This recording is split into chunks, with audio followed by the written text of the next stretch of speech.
कुछ लोगों का ये कहना है कि हमारे हिंदू धर्म को टारगेट किया जा रहा है, इसके विरुद्ध गलत प्रचार प्रसार फैलाया जा रहा है, इसके खिलाफ षड्यंत्र रचे जा रहे हैं, लोगों को भड़काया जा रहा है, अभद्र प्रश्नों की आड़ में हिंदुत्व को लताड़ा जा रहा है। न जाने कई प्रकार के फिल्मों के द्वारा हमारे धर्म और हमारे देवी देवताओं का काल्पनिक चरित्र दिखलाया जाता है, जिसमें से ज़्यादातर हमारे धार्मिक भावनाओं को ठेस पहुंचाने वाला ही होते हैं। जिसमें अभी आई एक हिंदी बॉलीवुड फिल्म आदि पुरुष, जिसकी कहानी मर्यादा पुरुषोत्तम भगवान प्रभु श्री राम के जीवन पर लिखी पुस्तक रामायण से ली गई है। आदि पुरुष को देखकर यह मालूम चलता है कि उन लोगों ने खुद की एक अलग तरीके से ही रामायण का निर्माण किया है। इससे उन लोगों को कोई मतलब नहीं है कि दर्शकों के भावनाओं को ठेस पहुंच रहा है या नहीं। फिल्मों पर मैं ज़्यादा चर्चा नहीं करूंगा, क्योंकि इन मूर्खों को जब यही नहीं मालूम कि अपने धर्म, अपने ईश्वर, अपने माता पिता और अपने गुरु के प्रति गलत सोच या गलत विचार मन में आने मात्र से ही वे पाप का भागी या उसके दोष से ग्रसित हो जाते हैं, तो इन्हें उपदेश देना तो व्यर्थ ही है। और अगर आपका सवाल यह है कि सर हम अपने सनातन धर्म और संस्कृति को कैसे बचाएं, क्योंकि कुछ धर्म विरोधी इसके प्रति गलत प्रचार कर रहे हैं, इसके विरुद्ध षड्यंत्र रच रहे हैं, तो मेरे भाई, मेरे दोस्त, मेरा ये कहना है कि तुम क्यों चुप हो। अपने धर्म का संदेश तुम भी तो लोगों तक पहुंचा सकते हो। हमारा धर्म वास्तव में क्या है? क्या कभी इसकी चर्चा आपने समाज से की? नहीं की।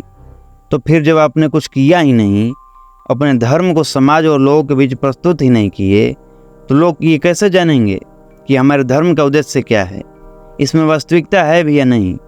तो सनातन धर्म को सबसे बड़ा खतरा उसके अपने लोगों से हुई ना, यानी आपसे, हमसे हुआ ना, है कि नहीं। इसके लिए किसी और मजहब या धर्म, किसी समुदाय को दोष देना व्यर्थ ही है।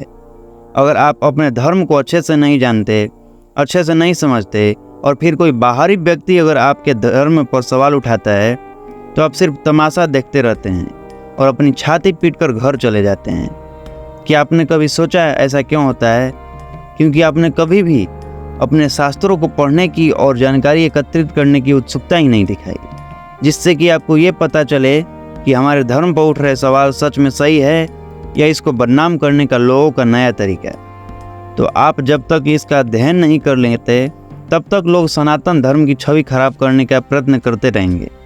तो आप पहले वेदों का, उपनिषदों का अध्ययन करें, इसके मूल भाव को समझें, फिर इसके संस्कारों और रिवाजों को समाज और दूसरे देश में भी इसकी वास्तविक छवि की झलक प्रस्तुत करें। आप सिर्फ हिंदू इस मामले में हैं कि आप होली, दिवाली, महाशिवरात्रि, श्री कृष्ण जन्माष्टमी और श्री रामनवमी जैसे त्योहारों को बड़े ही धूमधाम से मनाकर अपने मन को खुशामद कर लेते हैं। महीने में 2 बार मंदिर चले गए, बेमन से पूजा कर ली, हो गई आपकी।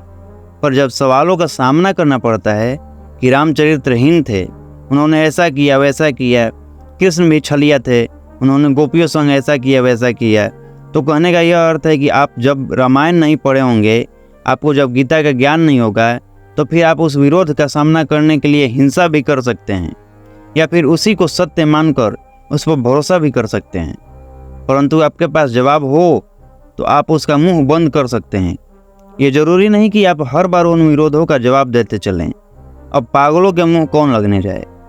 आचार्य प्रशांत जी कहते हैं कि आप कहो कि आप धार्मिक हो, पर आपको धर्म की किसी भी केंद्रीय पुस्तक का पता ही नहीं, तो आप किस कौन से धार्मिक हो गए।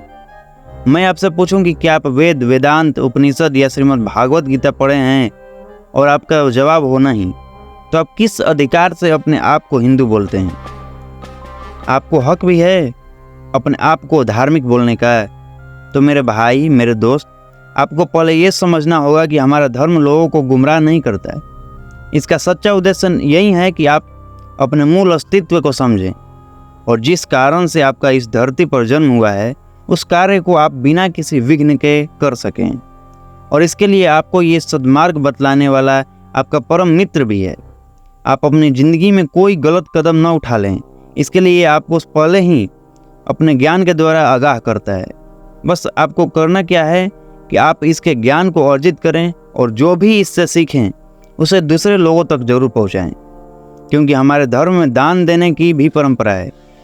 पर जिनके पास ज्ञान हो, उन्हें दान में ज्ञान जरूर देना चाहिए, क्योंकि किसी व्यक्ति को शिक्षा देकर आप सिर्फ उसका भला नहीं कर रहे हैं, अपितु उसके अंश से होने वाली संतान का भी भविष्य आप प्रकाशित कर रहे हैं। तो ऐसे अद्वितीय सत्य सनातन धर्म के आप सभी मानने वाले लोग ही जब इसकी विशेषताओं को नहीं जानेंगे तो लोग तो सवाल उठाएंगे ही ना। अब आप बोलिए कि सनातन धर्म को सबसे ज़्यादा संकट, सबसे ज़्यादा खतरा किससे है? अगर आप चाहते हैं विरोधियों का मुंह बंद करना तो आपको धर्म के नियमों पर चलना पड़ेगा। आपको धार्मिक किताबें पढ़कर ज्ञान अर्जित करना पड़ेगा। आपको अपने खुद के नकारात्मक विचारों से लड़ना पड़ेगा। आपको अपने धर्म के प्रति आस्था, निष्ठा और विश्वास रखना पड़ेगा, वरना बाद में ऐसा ही होगा कि उन भीड़ में कहीं आप भी नजर आएंगे जो श्री राम और कृष्ण के नाम पर पत्थर बरसाते होंगे। तो मैं आपका दोस्त, आपका मित्र, एक लेखक, कवि और विचारक विष्णुकांत पांडे आपसे इन्हीं चंद शब्दों के साथ अपने परमात्मा भगवान, अपने ईश्वर से आपके उज्जवल भविष्य का कामना करते हुए आप सभी से विदा लेता हूँ। आशा करता हूँ कि मैं आपको इस वीडियो के माध्यम से कुछ समझा पाया होगा, और अगर आपको ऐसा लगे कि ये वीडियो दूसरे तक पहुँचाने योग्य है तो आप इसे जरूर शेयर करें। मर्यादा पुरुषोत्तम भगवान प्रभु श्री राम की जय हो। धर्म की जय हो, अधर्म का नाश हो, प्राणियों में सद्भावना हो, विश्व का कल्याण हो, सत्य सनातन धर्म की जय हो। जय हिंद, जय भारत, वंदे मातरम।